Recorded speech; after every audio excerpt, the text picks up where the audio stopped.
Egypt now, where an ancient martial arts known as Tahteeb has been passed on from one generation to another for hundreds of years. It's now a UNESCO-recognized heritage sport that is still popular in Egypt, but has evolved over the years.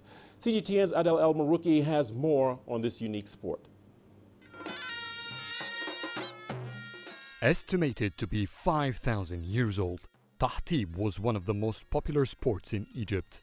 In the rural Egyptian south, it is known as the pride of men.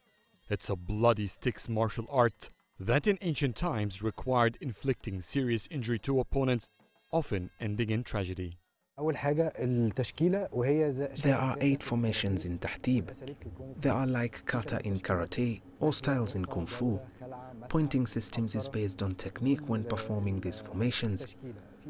Then in improvisation attacks, that's about the proper handling of the stick, defending a hit correctly and conducting one. It's usually a one-on-one game, but there is a defense mode where there are more than one fighter attacking and the defender is credited with points. Passed on from one generation to the other, Tahteeb has gradually evolved from a military-type survival technique into a non-lethal sport. Today, if the stick touches the head, the player must freeze, and that's considered a knockout. It's forbidden to hit the joints or bones. Hitting must go to a muscular body part. In modern Tahteeb, if the opponent's stick drops, that's also an additional point. It's a very enjoyable game.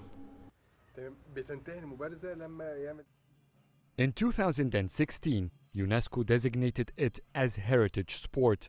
But there are fears the sport is fast fading away. There are only 5 modern Tahteeb trainers in Egypt. I am one of them. We try to preserve that heritage. Honestly, there is little interest in the cities.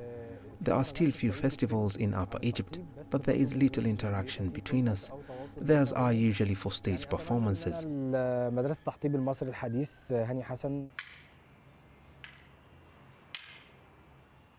Tahteeb's stick is much thicker and heavier than other stick martial arts that require great muscular support for an adrenaline sport. It's one of the 7 oldest combat games in Egypt's earliest civilization.